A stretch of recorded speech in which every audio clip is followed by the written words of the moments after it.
Welcome candidates, আইকার exam official চলে এলাম আবারও একটি নতুন চাকরির বিজ্ঞপ্তি নিয়ে। আজকে আমরা কথা বলবো এসএসসি এমটিএস 2025 এমটিএস অ্যান্ড হাবিলদারের যে নতুন ভ্যাকেন্সি এসছে 1075টি শূন্য পদের নতুন নিয়োগের অফিসিয়াল বিজ্ঞপ্তি অবশ্যই চলে এসেছে। তো আজকের ভিডিওতে তোমাদের সাথে সম্পূর্ণ ডিসকাস করব, বাংলায় তোমাদেরকে সমস্তটাই বলবো যে কোন কোন পদে, বয়সসীমা, কবে থেকে আবেদন, কবে আবেদনের শেষ তারিখ, কিভাবে আবেদন করবে, সম্পূর্ণ ডিটেলে তোমাদের সাথে আজকের ভিডিওতে আলোচনা করব। তো যারা এখনও আইকার এক্সামকে সাবস্ক্রাইব করেনি অবশ্যই সাবস্ক্রাইব করে পাশের বেল আইকনটা প্রেস করবেন। এরকমই ইনফরমেটিভ চাকরি সম্পর্কিত আপডেটগুলো যেমন SSC, railway, PSC, WBP regarding সমস্ত অফিসিয়াল আপডেট সবার প্রথমে পাওয়ার জন্য তো চলো প্রতিদিন নতুন চাকরির জন্য একটা সাবস্ক্রাইব হয়ে যাক। তো ভিডিওটা শুরু করা যাক। SSC MTS 2025 detail PDF for SSC MTS notification 2025 has been uploaded at ssc.gov.in 26 June 2025 থেকে কিন্তু তোমাদের এই নোটিফিকেশানটা কিন্তু অবশ্যই চলে এসেছে অফিসিয়াল ওয়েবসাইট এসএসসি। তো এইখান থেকে তোমাদেরকে বলে রাখি অফিসিয়াল ওয়েবসাইটে ঠিক কী কী দেওয়া রয়েছে। এখানে date of submission on offline এবং অনলাইন অ্যাপ্লিকেশান, সেটা হচ্ছে কি 26/6/2025 থেকে অলরেডি তোমাদের আবেদন শুরু হয়ে গেছে এবং 24/7/2025 অবধি কিন্তু তোমাদের আবেদন চলবে। 24শে জুলাই অবধি তোমরা আবেদন করতে পারবে। 24শে জুলাইয়ের মধ্যে যারা এসএসসি এমটিএস 2025 আবেদন করতে চাও তারা কিন্তু অবশ্যই আবেদন করবে। এখানে বলে রাখি তোমাদের সামারিতে অর্গানাইজেশনের নেম হচ্ছে এসএসসি। ইম্পর্টেন্ট ডেটস তোমাদের 26 তারিখ থেকে অলরেডি আবেদন শুরু হয়েছে। রেজিস্ট্রেশনের শেষ দিন রয়েছে হচ্ছে 24শে জুলাই। 24শে জুলাই অবধি নেক্সট মান্থের 24 তারিখ অবধি তোমরা কিন্তু এখানে আবেদন করতে পারবে।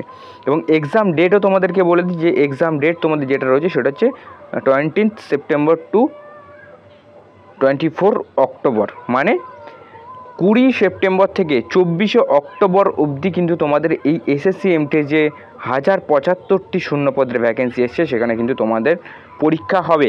পরীক্ষার জন্য অবশ্যই কিন্তু খুবই কম সময় রয়েছে এবং এই পরীক্ষাটা কিন্তু আর পেছবে না, এই ডেটেই কিন্তু পরীক্ষা হবে বলে রাখি, ঠিক আছে। ভ্যাকেন্সি ভাগ করা রয়েছে ইউআরদের জন্য 447টি, এসসিদের জন্য 137টি, এসটিদের জন্য 90, ওবিসিদের জন্য 267 এবং ইডাব্লিউএসদের জন্য 134। এমটিএসের তরফ থেকে কিন্তু এই ভ্যাকেন্সিগুলো রাখা হচ্ছে এসএসসির তরফ থেকে এমটিএসে এবারে 2025-এ। এবং অ্যাপ্লিকেশান ফি যেটা হচ্ছে কি অ্যাপ্লিকেশান ফি তোমাদের বলে রাখি এসটি, এসসি, পিডাব্লিউডিদের জন্য কোনো রকম আবেদন ফি নেই। ইউআর ওবিসিদের জন্য 100 টাকা, যেটা এসএসসির সমস্ত পরীক্ষার ক্ষেত্রে রাখা হয়।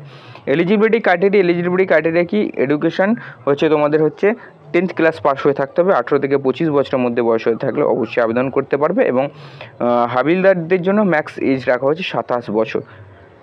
সিলেকশন প্রসেস প্রথমেই এমটিএসের সিবিটি হবে, তারপর ডিভি হবে, ডকুমেন্টস ভেরিফিকেশান, তারপর কি হবে, তারপর হচ্ছে তোমাদের ডিএমই হবে। এবং হাবিলদারদের জন্য সিবিটি হবে, ফিজিক্যাল হবে, এফিসিয়েন্সি টেস্ট হবে, পিটি হবে, ফিজিক্যাল স্ট্যান্ডার্ড টেস্ট হবে, ডিভি হবে এবং ডিএমই হবে। বাস এইটা হচ্ছে তোমাদের এসএসসি এমটিএস এবং হাবিলদারের জন্য হচ্ছে সিলেকশন প্রসেস। এবং স্যালারি তোমাদের যদি জবটা হয়ে যায় তাহলে তোমাদের স্যালারি কত হবে, লেভেল পে অনুযায়ী 18,000 থেকে তোমাদের স্যালারি শুরু হবে, যেটা তোমরা ইন হ্যান্ড 20,000 থেকে 22,000-এর মধ্যে পাবে। জব লোকেশন কোথায় হবে, জব লোকেশন হবে অ্যাক্রস ইন্ডিয়ার যে কোনো প্রান্তে তোমাদের কিন্তু জব লোকেশন হতে পারে। আগেই বলে দিয়েছি তোমাদের সম্পূর্ণ নোটিফিকেশান কিন্তু এসএসসির অফিসিয়াল ওয়েবসাইটে চলে এসেছে। তো এই নোটিফিকেশানটা আমাদের এই ভিডিওর কমেন্ট সেকশানেও কিন্তু তোমরা পেয়ে যাবে, যেখান থেকে তোমরা সম্পূর্ণ ডিটেলে পিডিএফটা ডাউনলোড করতে পারবে। এবং তোমরা যদি বলো তোমাদেরকে দিতে হবে হাউ টু অ্যাপ্লাইয়ের ভিডিও, কীভাবে তোমরা আবেদন করবে, তো তোমাদেরকে আমি অবশ্যই প্রোভাইড করে দেবো। এবং নেক্সট ভিডিওতে আমরা কিন্তু সিলেবাস নিয়ে এসএসসি এমটিএস 2025 সম্পূর্ণ সিলেবাস বাংলায় তোমাদের সাথে আলোচনা করবো, সাথে প্রিপারেশনের কিছু গুরুত্বপূর্ণ টিপস থাকবে, কোন বইগুলো পড়লে তোমাদের সুবিধা হবে সেইগুলো কিন্তু থাকবে, যেটা আগামীকালের ভিডিওতে তোমরা কিন্তু দেখতে পারবে। তো অবশ্যই সাবস্ক্রাইব করো, আগামীকালের ভিডিওর জন্য অপেক্ষা করো। এসএসসি এমটিএস রিলেটেড যে কোনো প্রশ্নের জন্য এসএসসি এমটিএসের জব প্রোফাইল নিয়েও ভিডিও বানানো রয়েছে আইকার এক্সামে, যেটা পেয়ে যাবে তোমরা এই ভিডিওটা শেষে রাইট সাইডে ভিডিওটা, তো অবশ্যই দেখে নাও। তো দেখা হচ্ছে নেক্সট ভিডিওতে। নমস্কার, জয় হিন্দ, বন্দে মাতরম, ভারত মাতা কি জয়।